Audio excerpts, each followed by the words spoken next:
Ernesto et le miracle de San Juan. À San Juan de los Lagos, petit bourg de pierre claire où la foi semblait flotter dans l'air comme un parfum ancien, vivait Ernesto.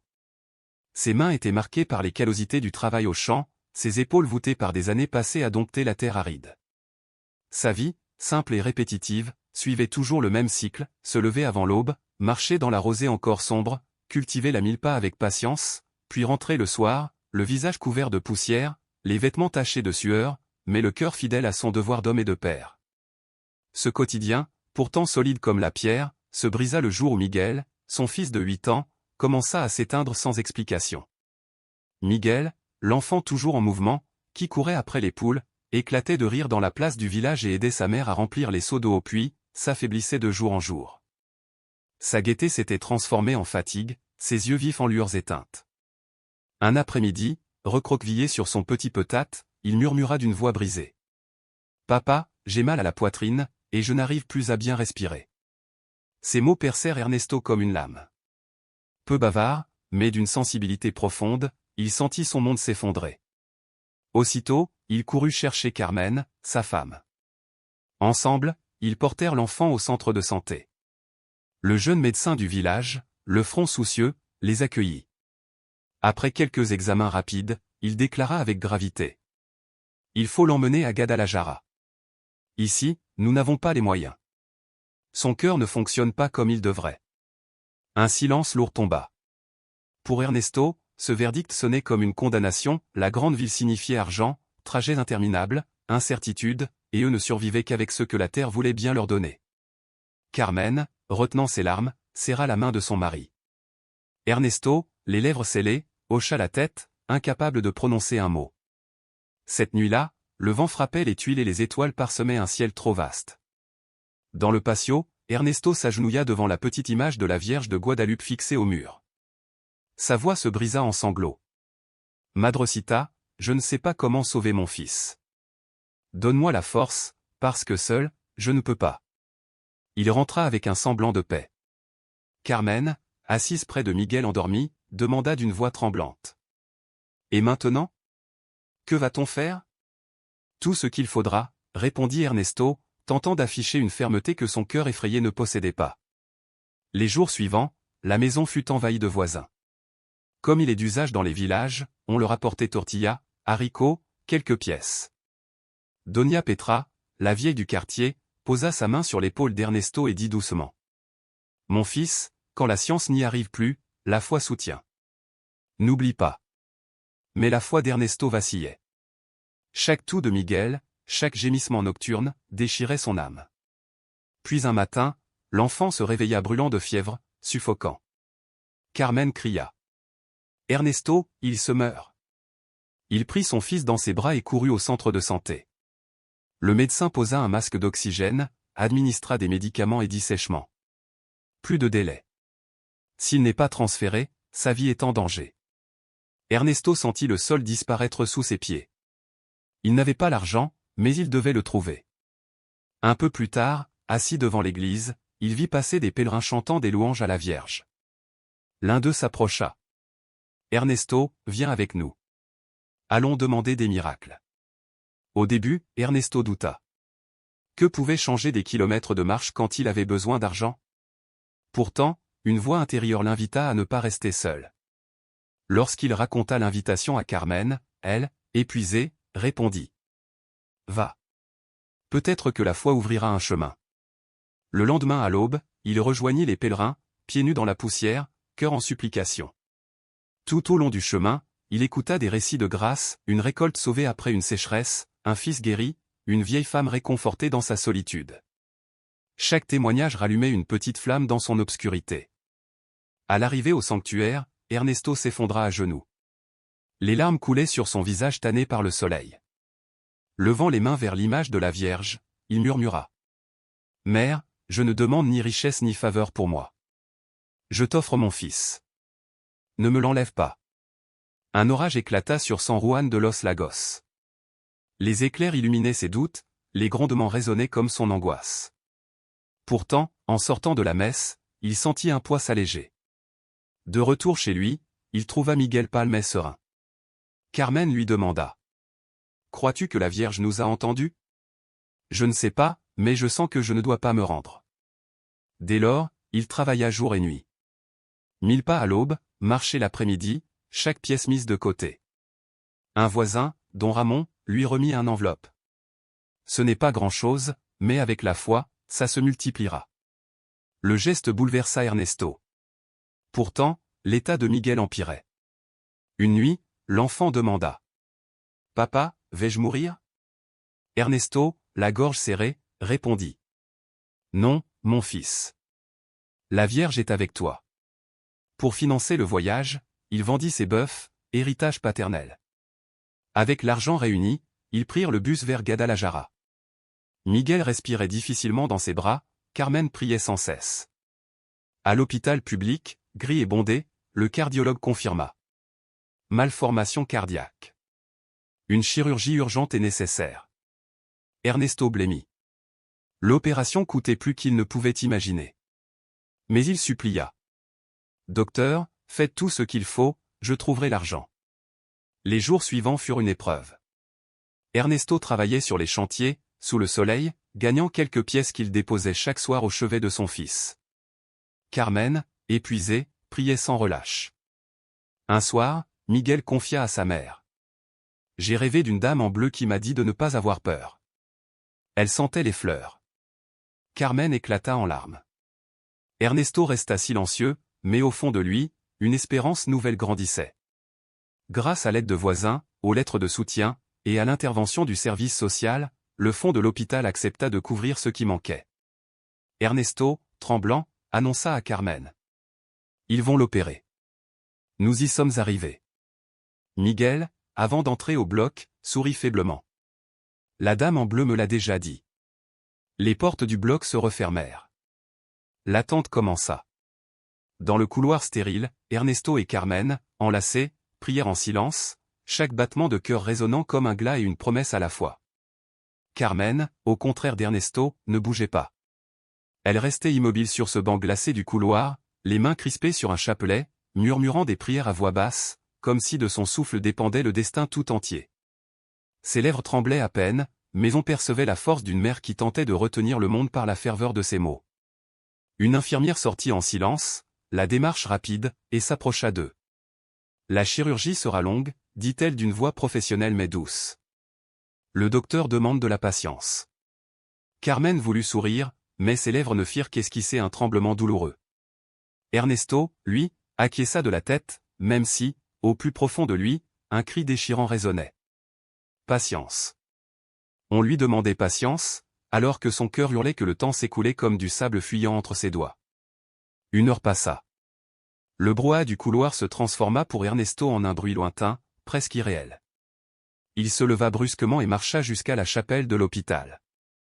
Là, dans la pénombre adoucie par des lampes vacillantes, le silence lui donna un instant de répit. Il s'agenouilla devant l'image de la Vierge et, la voix brisée, parla comme un enfant perdu. « Madrecita, ne m'écoute pas moi. Écoute mon fils. Il est innocent, il n'est qu'un enfant. Moi, je peux porter toutes les croix que tu voudras, mais ne le condamne pas, lui, à la souffrance. » Ses larmes s'écrasaient sur le sol de pierre glacée. Il resta longtemps ainsi, agenouillé, jusqu'à sentir une main légère se poser sur son épaule. C'était Carmen. « Viens, murmura-t-elle, je ne veux pas affronter cette attente seule. » Ils retournèrent ensemble dans le couloir où d'autres parents attendaient, chacun enfermé dans son propre calvaire. Une mère, les yeux rougis, leur confia que sa fille avait déjà subi 3 opérations et qu'elle continuait pourtant d'espérer. Un vieil homme leur parla de son petit-fils qui attendait un cœur pour survivre. Dans ce partage de douleur, Ernesto découvrit qu'il n'était pas seul, tous formaient une chaîne invisible, tissée de foi et de résistance. La 2e heure s'écoula, lente comme une éternité. Carmen, épuisée, s'adossa contre l'épaule de son mari. Ernesto passa un bras autour d'elle, cherchant à lui offrir une force qu'il n'avait plus lui-même. « Tu te souviens de Miguel quand il a appris à faire du vélo ?» lança-t-il soudain, tentant d'alléger la tension. « Oui, » répondit Carmen d'une voix presque éteinte.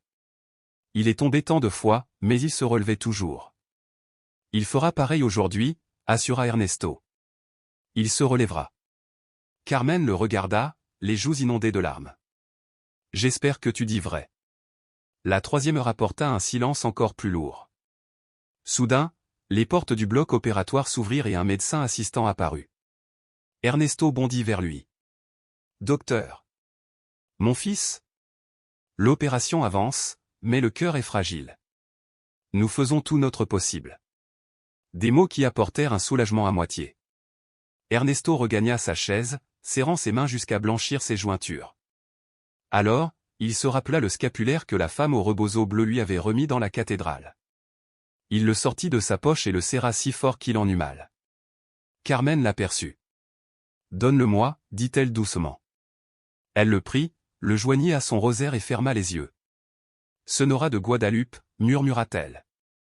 Si un jour tu as écouté une mère, écoute-moi aujourd'hui. » La quatrième heure fut la plus terrible. Les pensées noires assiégeaient Ernesto, il s'imaginait déjà un médecin sortant avec ce visage grave qui annonce la fin. Il secoua la tête violemment pour chasser ses visions, se leva et marcha jusqu'à la fenêtre du couloir. Dehors, la ville vivait, voitures pressées, vendeurs criant, rires qui éclataient. Ce contraste lui parut cruel. Comment le monde pouvait-il continuer alors que la vie de son fils tenait à un fil? Pris d'un désespoir brutal, il frappa le verre du poing. Carmen le retint aussitôt. « Ernesto, ne te brise pas maintenant. » Il respira profondément, posa son front contre la vitre glacée et murmura. « Si Miguel meurt, je meurs avec lui. » « Non, » répliqua Carmen avec fermeté. « Si Miguel meurt, nous devrons continuer malgré la douleur.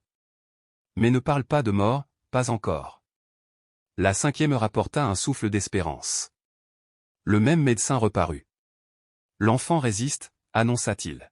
« Ce n'est pas fini, mais il tient bon. » Carmen éclata en sanglots, cette fois de soulagement.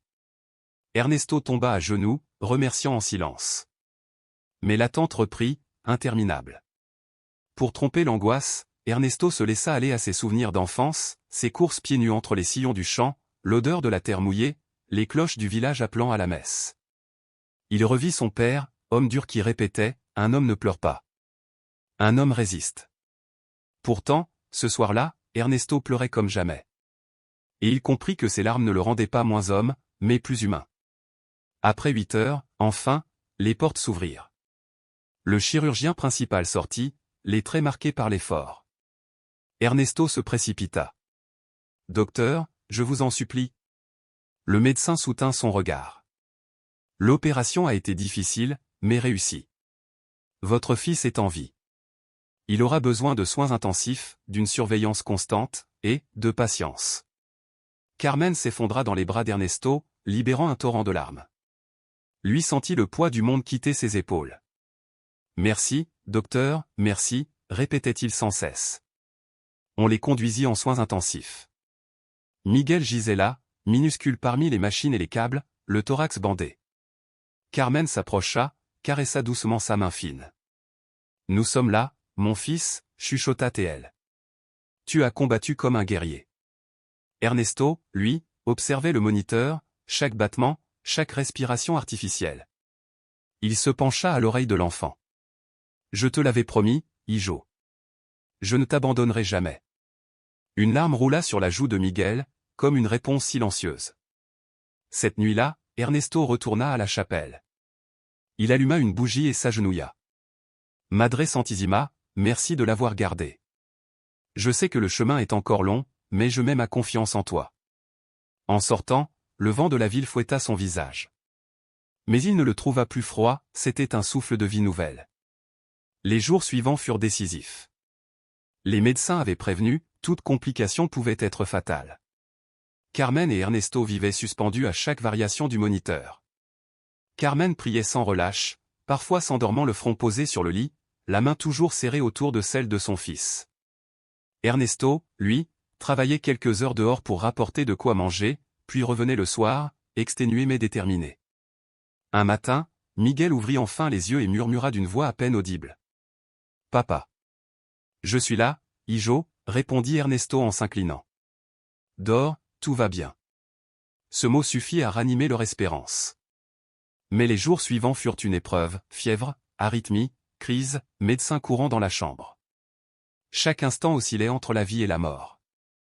À chaque accalmie, Carmen et Ernesto rendaient grâce, redécouvrant la puissance de la prière et de la solidarité des autres parents. Les heures devinrent des jours, les jours une semaine. Miguel se mit à parler davantage, réclamant ses poules et la place du village. Il retrouvait un éclat d'enfance, et ce simple désir redonnait à ses parents l'énergie de continuer. Enfin, vint la grande nouvelle, Miguel pourrait quitter les soins intensifs pour une chambre de convalescence. Carmen s'effondra de joie. Ernesto serra les mains du médecin avec gratitude. Chaque pas était une victoire. Miguel, faiblement, sourit. La Sonora de Azul m'a dit que tout irait bien. Ces mots résonnèrent comme une bénédiction. Les jours en chambre furent différents. Moins d'alarmes, plus de temps à ses côtés. Miguel, encore faible, respirait mieux. Carmen lui caressait le front, Ernesto lui murmurait des histoires du champ.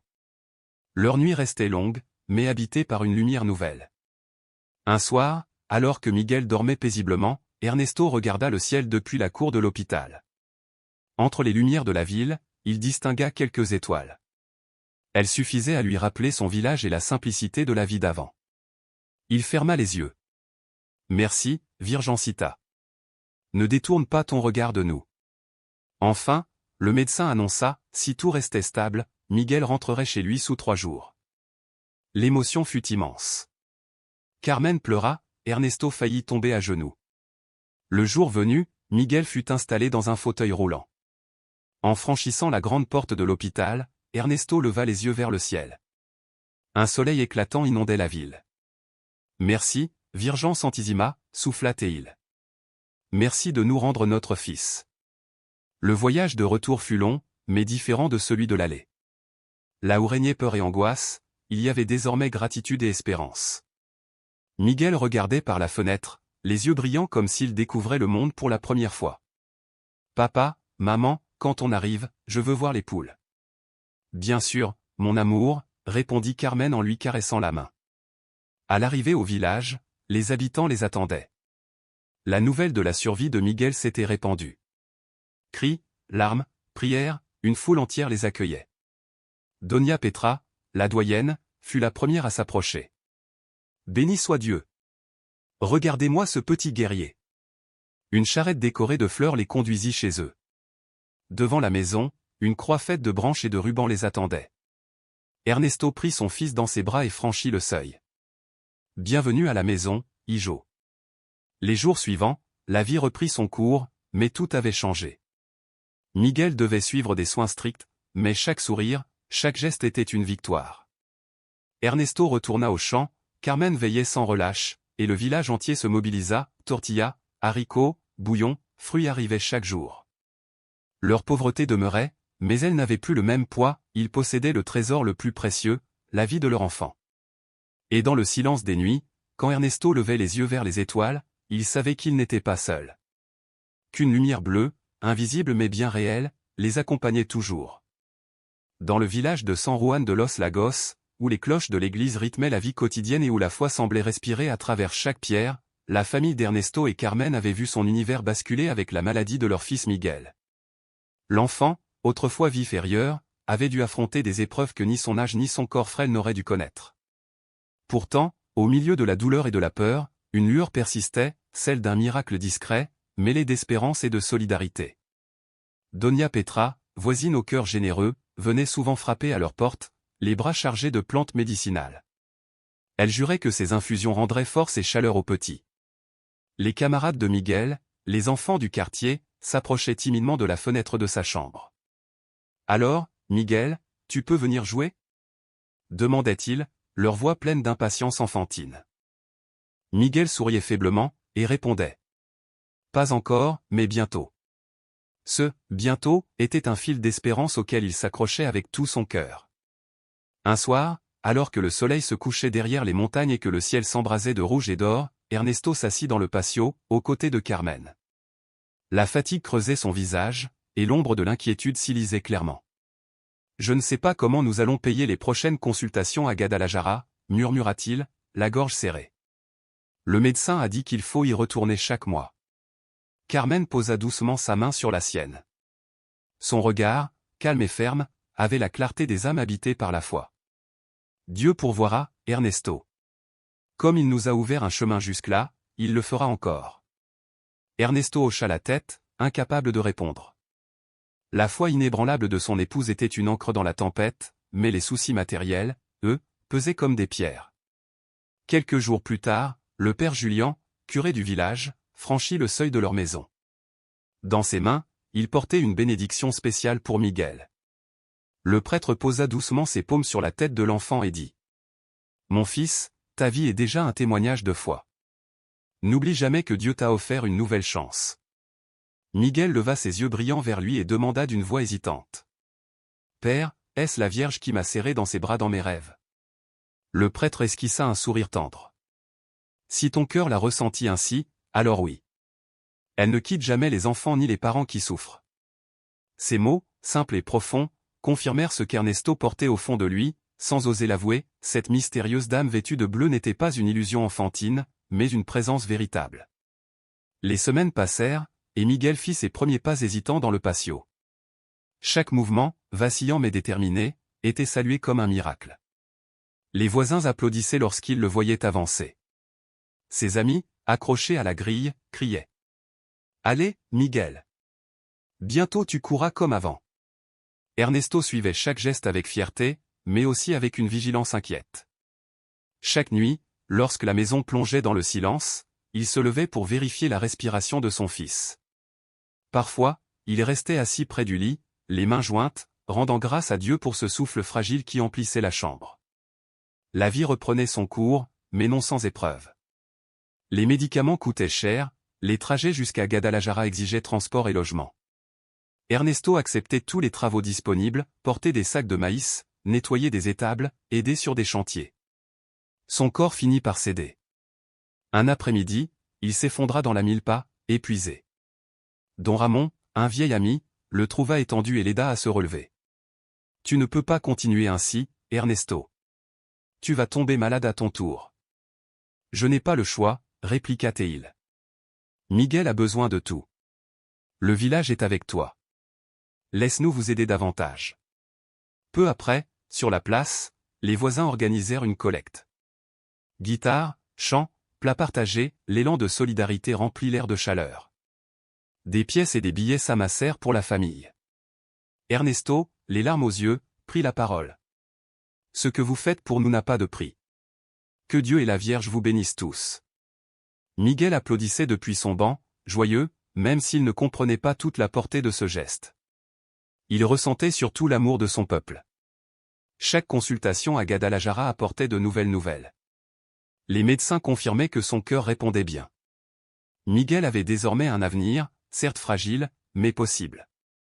Un jour, sur le chemin du retour, l'enfant dit à son père : « Papa, quand je serai grand, je veux être médecin, pour aider les enfants comme moi. » Ernesto l'enlaça, la voix tremblante. « Tu seras ce que tu voudras, mon fils.